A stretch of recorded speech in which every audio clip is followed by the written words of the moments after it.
सकता हूँ, क्या ला सकता हूँ। प्रभु यीशु मसीह के नाम में आप सभी का स्वागत है। मेरा नाम है बलजीत सिंह और मैं आज आपसे बात करने वाला हूँ कि परमेश्वर की हमारे जीवन के बारे में, हमारे जो पारिवारिक जीवन है, हमारा जो घरेलू जीवन है, या कह लीजिए हमारा जो शादीशुदा जीवन है, उसके बारे में परमेश्वर की क्या योजना है, या परमेश्वर का वचन क्या कहता है उस बारे में। और उस सारे ये बहुत वाइड एक टॉपिक है, लेकिन उसके बीच में मैं जो बात करना चाहूँगा वो मेन है एक शादीशुदा जीवन के बारे में। यदि आप एक मसीही हैं, आप विश्वासी हैं, तो परमेश्वर का वचन हमें किस प्रकार एक जीवन को जीना है, हमारा विवाहित जीवन, हमारा शादीशुदा जीवन कैसा होना चाहिए, उसके बारे में परमेश्वर का वचन बहुत कुछ कहता है। तो उसके बारे में आज हम देखेंगे। और परमेश्वर की जो योजना है हमारे जीवन के बारे में, हमारी शादी के बारे में, हमारे विवाह के बारे में, वो उसका जो प्लान है वो बहुत ही बड़ा है। शुरू से यदि हम देखें तो शैतान ने सबसे पहले दो जो मनुष्य परमेश्वर ने बनाए थे, आदम और हवा, उनके बीच में उसने आके उनको ख़राब करने की, उनको स्पॉइल करने की कोशिश की, जो पहला रिश्ता परमेश्वर ने बनाया था। और आज भी शैतान ऐसे करता है, वो हमारे रिश्तों को, हमारे जीवन को, हमारी मैरिड लाइफ को ख़राब करना चाहता है। लेकिन उसको हम बचा के रख सकते हैं, उसको हम सेव कर सकते हैं, उसको गार्ड कर सकते हैं, यदि हम परमेश्वर के वचन के अनुसार और उसके दायरे में रहेंगे। तो आइए हम पहले मैं एक वचन पढ़ना चाहूँगा, इफिसियों की किताब, उसका 5 अध्याय, उसकी 32 आयत। तो उसमें इंग्लिश में ऐसा लिखा हुआ है कि इस कारण जो मनुष्य है, एक जो मैन है, आदमी है, वो अपने माता पिता को छोड़ के अपनी पत्नी के साथ रहेगा और वो दोनों एक होंगे। और उसके आगे जो आयत है, जो 32 आयत है, 32 आयत है, उसमें ऐसा लिखा हुआ है कि ये बहुत बड़ी मिस्ट्री है, ये बहुत बड़ा भेद है। और ये भेद परमेश्वर के लिए भेद नहीं है, ये हमारे लिए है। क्योंकि परमेश्वर कई बार भेद इसलिए है क्योंकि हम समझ नहीं पाते कि हमें वो जो जीवन है वो कैसे गुजारना चाहिए। क्योंकि हम उस जीवन को, अपने विवाहित जीवन को ऐसे गुजारने की कोशिश करते हैं जैसा लोगों ने हमें बताया है, या जैसा लोग हमें बताते हैं कि हमें कैसे जीना चाहिए, या जैसे लोगों ने बताया कि हमने कैसे अपना जीवन जिया, तुम भी वैसे जियो। नहीं, पर वो जो भेद है वो हमें जानना ज़रूरी है कि परमेश्वर कैसे कहता है कि हम अपने जीवन को बिताएं। और एक दूसरे अनुवाद में, पैशन ट्रांसलेशन में यदि देखें तो उसमें 32 आयत में ऐसा लिखा है कि जो परमेश्वर का एक जो शादी है वो परमेश्वर का एक बहुत ही बड़ा ब्यूटीफुल और एक अच्छा सुंदर डिज़ाइन है, परमेश्वर ने बनाया है। क्योंकि परमेश्वर ने मनुष्य को अकेले रहने के लिए नहीं बनाया, उसने उसको एक पार्टनर दिया और उसने उनको आज्ञा दी कि जाओ, फूलो फरो और बढ़ो। क्योंकि परमेश्वर का शुरू से ही जो कह लो कि गोल था वो ये था कि उसने जो सारी पृथ्वी थी वो मनुष्य और मानव जाति को दी थी कि वो उसके ऊपर राज करे। लेकिन कह लीजिए कि शैतान ने जैसे उनको बहकाया, और आज के जीवन में भी, आज जब इतनी सारी प्रॉब्लम्स हैं लोगों के जीवन में, उनकी मैरिड लाइफ में, तो शैतान नहीं चाहता कि लोगों का जो शादीशुदा जीवन है वो बना रहे, वो उसको ख़राब करना चाहता है। लेकिन मैं आपको बताना चाहता हूँ कि ये जो शादी है ये परमेश्वर का आइडिया है, ये परमेश्वर की सोच थी, ये किसी इंसान की सोच नहीं है। और आज भी वो चाहता है कि यदि मनुष्य इकट्ठे रहें, दो, एक मेल और फीमेल, आदमी और औरत यदि इकट्ठे रहें, तो वो एक विवाह के बंधन में, शादी के बंधन में इकट्ठे रहें, उसके बाहर नहीं।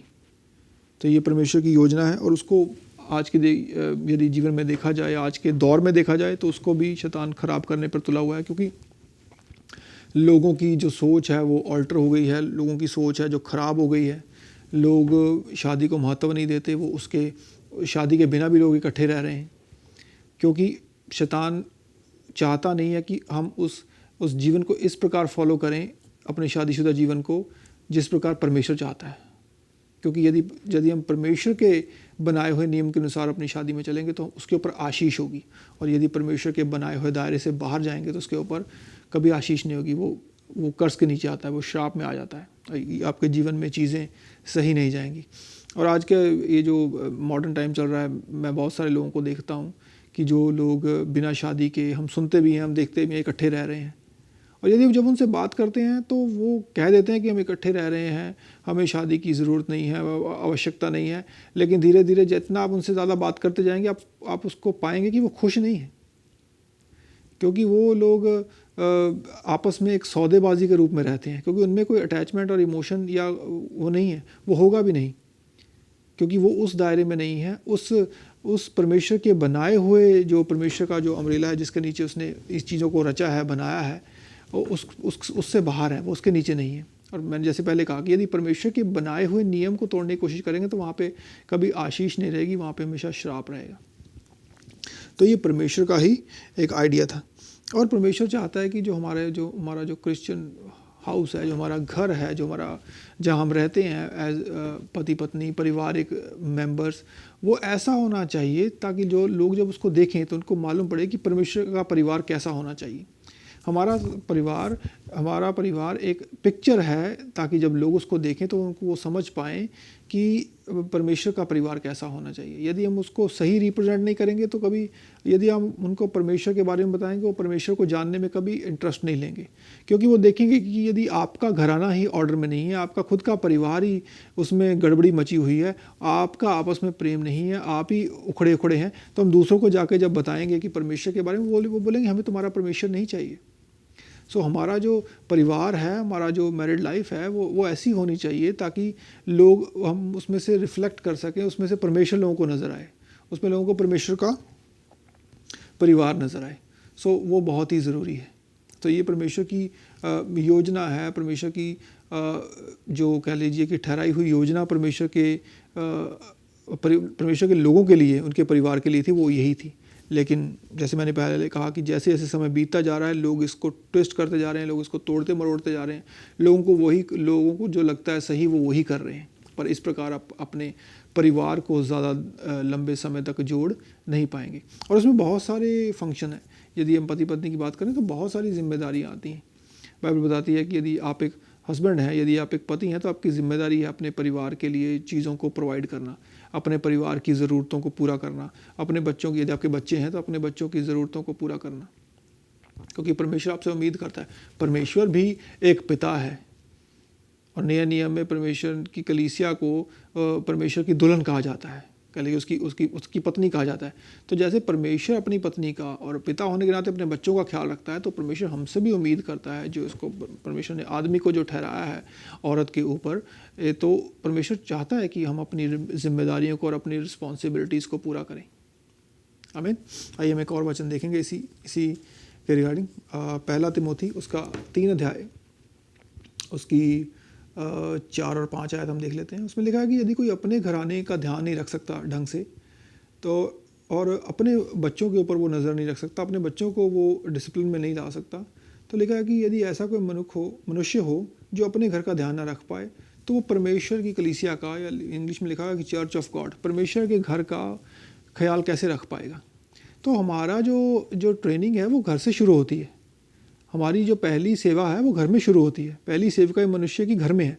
यदि आप घर में एक अच्छे हस्बैंड या अच्छी वाइफ नहीं हैं, या आप घर में एक अच्छे पिता नहीं हैं, या अपने बच्चों की ज़रूरतों को पूरे करने वाले नहीं हैं, या आप अपने घर में ऑर्डर लाने वाले नहीं हैं, तो आप बताइए कि ऐसे लोगों को जब आप किसी अथॉरिटी पे या किसी मुकाम पे उनको लगा के खड़ा कर देंगे, तो वो कैसी जिम्मेदारी निभाएंगे? वो नहीं निभा पाएंगे, क्योंकि आपकी हमारी जो सेवकाई, जैसे मैंने पहले कहा कि वो घर से शुरू होती है। और कैसे पिता आप घर में हैं, इससे बड़ा कुछ अंदाज़ा आप लगा सकते हैं कि वो कैसा आगे जाके वो अगुआ बनेगा। क्योंकि एक पिता यदि अपने बच्चों के साथ उनको पालन पोषण करने में यदि फेल हो जाए, यदि उनकी ज़रूरतें पूरी करने में फेल हो जाए, यदि उनको डिसिप्लिन करने में वो फेल हो जाए, तो आगे जाके वो जब आप उसको एक लीडर बनाएंगे, उसको वो लीडर के रूप में भी फेलियर हो जाएगा, वो वहाँ पे असफल हो जाएगा। क्योंकि वो बहुत ही ज़रूरी है, क्योंकि हमारी जो मिनिस्ट्री है, हमारी जो सेवा है, वो that should be in first in home, जो घर में होनी चाहिए पहले हमारे। तो वो बहुत ही ज़रूरी है ताकि आप उसको निभाएं पहले। यदि आप उसको छोड़ के, उसको इग्नोर करके, उसको पीछे रख के और आप कहेंगे कि मैं पहले सेवकाई करूं, नहीं, आपने परमेश्वर के ऑर्डर को गलत कर दिया। परमेश्वर पहले हमारा ख्याल रखता है, फिर हमें कहता है कि यदि उसकी योजना जब हमारे जीवन के लिए कुछ होती है, यदि क्या उसकी योजना हमारे जीवन के लिए कुछ है, तो वो हमें कहता है। पर वो हमें ये नहीं कहता कि हम लोगों को या जो हमारी जिम्मेदारियों को उनको उठा के पीछे फेंक दें और कहें कि नहीं, मैं तो परमेश्वर की राह पर चल रहा हूँ, मैं उसका सेवक बनना चाहता हूँ, या अपनी हम जिम्मेदारियों से पल्ला झाड़ दें। नहीं, ये परमेश्वर की योजना कभी नहीं है और ना कभी होगी। तो जैसे मैंने पहले कहा कि आपकी पहली मिनिस्ट्री घर में है, और आप अपने बच्चों को निगलेक्ट करके बाकी चीज़ों को के पीछे भाग रहे हैं, वो भी आप कभी भी एक अच्छे परिवार का जो नमूना है वो पेश नहीं कर पाएंगे। बहुत सारे लोग हैं जो अपने कैरियर को बहुत इम्पोर्टेंस देते हैं, उसके लिए वो अपने बच्चों को निगलेक्ट कर देते हैं, या अपने रिलेशंस को, जो रिश्ते हैं जो सदा उनके साथ बने रहने वाले हैं, उनको वैल्यू नहीं देते अपने कैरियर के लिए। तो वो भी आप कभी भी वो ऐसी सक्सेस, ऐसी सफलता पाकर आप क्या करेंगे।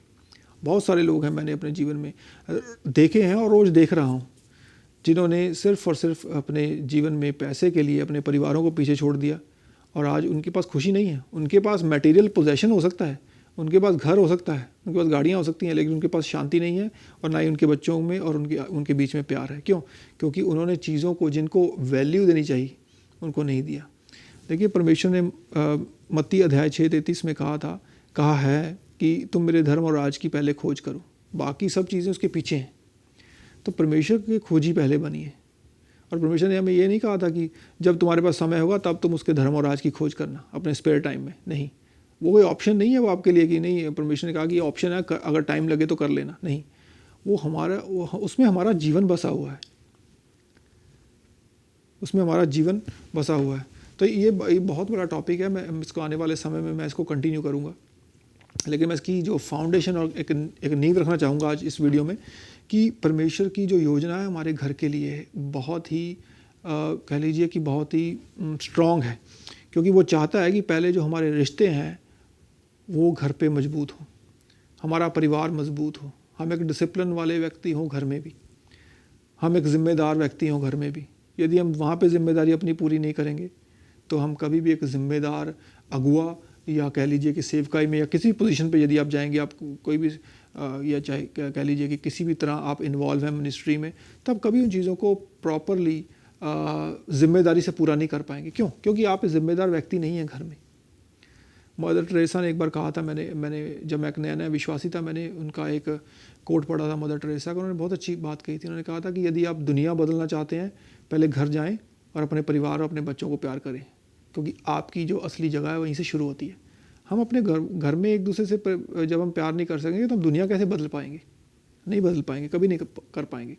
प्रभु यीशु की यदि हम सेवकाई देखें तो उसने, जब वो क्रूस पर भी था, उसने अपनी माता का ख्याल रखा। उसने कहा, अपने एक चेले को कहा कि आज से ये तुम्हारी माता है, तुम इसका ध्यान रखना। तो पहले देखिए, उसके ऊपर इतना बड़ा जिम्मेदारी थी यीशु मसीह के ऊपर, वो दुनिया के लिए अपने प्राण को देने आया था। इतनी उससे ज़्यादा सिंसियर, उससे ज़्यादा सीरियस आदमी यीशु मसीह से ज़्यादा कोई नहीं था जो अपनी बुलाहट को लेकर सीरियस हो। लेकिन उसके दौरान भी उसको अपनी जो माता थी, जिसके पेट से वो पैदा हुआ, तो उसकी चिंता थी उसको। उसने अपनी जिम्मेदारी से पल्ला नहीं झाड़ा।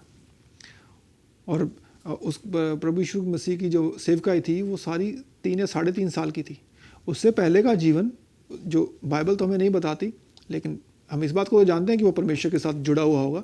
लेकिन परमेश्वर के साथ जुड़े होने के नाते आपको क्या लगता है कि वो प्रभु यीशु अपनी बाकी जिम्मेदारियां पूरी नहीं करता होगा? क्या अपने माता पिता की जिम्मेदारी पूरी नहीं करता होगा? चलो, उन्होंने शादी तो नहीं की, वो शादीशुदा व्यक्ति नहीं थे, लेकिन उनके जीवन में जो बाकी जिम्मेदारी थी, उनके भाई बहन, माँ बाप या उनके आस पड़ोस या सोसाइटी के लिए जो उनकी जिम्मेदारी होगी, क्या वो पूरी नहीं करते होंगे? बिल्कुल करते होंगे, क्योंकि वो एक जिम्मेदार व्यक्ति पहले थे। वो परमेश्वर के पुत्र थे और उसी सेम टाइम वो मनुष्य भी थे। इसी दुनिया में जिस पर आप धरती पर चल फिर रहे हैं, उसी धरती पर प्रभु यीशु आकर चल फिर कर गया, उसी पर उसने अपनी जिम्मेदारियाँ पूरी की। और सबसे बड़ी बात है जिसमें हम बहुत बार गिर जाते हैं, मैं भी उसी में हूँ। हम कह देते हैं हमारे पास समय नहीं है। यीशु मसीह परमेश्वर का पुत्र पूरे जगत के लिए अपना जीवन देने आया, इसी धरती पर रहा, इसी धरती पर उसने काम किया। उसके पास समय था सब काम करने के लिए, परमेश्वर के पास बैठने के लिए भी, अपनी सेवकाई करने के लिए भी, परमेश्वर की बुलाहट को पूरा करने के लिए भी, और जो अल्टीमेटली उनका गोल था क्रूस पर जाना, उसने सब काम किए। और हम कहते हैं हमारे पास समय नहीं है। ये हमारे लिए कई बार मैं जब सोचता हूँ, लगता है कि यार हम अपने समय को कितना ख़राब कर देते हैं कई बार। सो अपने समय को ख़राब मत करें। और यदि आप कभी ऑफ ट्रैक हो जाते हैं या इधर उधर हो जाते हैं तो वापस आ जाएं इसके ऊपर। देखिए, तब तक आप में होप है जब तक आपने अपने हाथ खड़े नहीं किए। सो प्लीज़, जब भी आप यदि कभी इधर उधर हो जाएं, वापस आ जाएं परमेश्वर की शरण में, उसके पास बैठें। परमेश्वर आपको उठा के हमेशा खड़ा करेगा। लेकिन एक डिसिप्लिन वाले व्यक्ति बने। ये बहुत ज़रूरी है परमेश्वर के साथ चलने के लिए। आसान नहीं है, जैसे मैंने पहले कहा, बहुत इसमें आगे हम जाएंगे डीप में आने वाले वीडियोस में। मैं इसको लंबा नहीं करना चाहता, लेकिन मैं आपको बताना चाहता हूँ कि परमेश्वर की योजना हमारे परिवार के लिए एक बहुत बड़ी योजना है। और यदि हम अपने परिवार में एक सिंसियर व्यक्ति नहीं है, यदि हम परिवार में एक कह लीजिए कि हाथ उठा के जिम्मेदारियों से पल्ला झाड़ने वाले व्यक्ति हैं, तो हम कभी भी अपने जीवन में परमेश्वर के काम नहीं आ पाएंगे। क्योंकि परमेश्वर के राज्य में कोई भी व्यक्ति जो था वो फ्री नहीं था। एक दिन मैं वचन को सुन रहा था, तो प्रभु के दास ने बहुत अच्छी बात कही जो मुझे बड़ी सोचने पे उसने मजबूर किया। कई बार हम कह देते हैं परमेश्वर कि हमारे पास समय नहीं है परमेश्वर के लिए, या परमेश्वर के लिए मैं क्या करूं, मेरे पास समय होना चाहिए। और उस प्रभु के दास ने अच्छी बात कही। उसने कहा कि जब परमेश्वर ने याकूब और यूहन्ना को बुलाया, वो मछुआरे थे, उनको मछली पकड़ते हुए परमेश्वर ने उनको बुलाया कि मेरे पीछे चलो।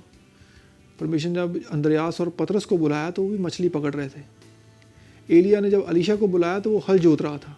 तो परमेश्वर के राज्य में जो लोग उसने चुने, जिनको उसने अपने पीछे आने के बुलाया, वो सब फ्री नहीं बैठे थे अपने कामकाज छोड़ के। मत्ती चुंगी लेने वाला जिसको प्रभु ने बुलाया, तो वो अपनी चुंगी लेने वाले अपने ऑफिस में बैठा था। तो परमेश्वर ने जिन लोगों को बुलाया वो ऑलरेडी बिजी थे, वो कामकार में थे, अपनी जिम्मेदारियों को पूरा कर रहे थे, जो उनको करना चाहिए था उसमें लगे हुए थे। आप अपनी जिम्मेदारियों में ईमानदारी से लगे रहिए, परमेश्वर आपको बुलाएगा, खींच के खड़ा करेगा। तो मैं इसको लंबा नहीं करना चाहता, और हम आने वाले वीडियोस में इसके ऊपर बात करेंगे। और परमेश्वर आपको ब्लेस करे, आशीष दे, अपने अपने परिवार का ख्याल रखें। God bless you.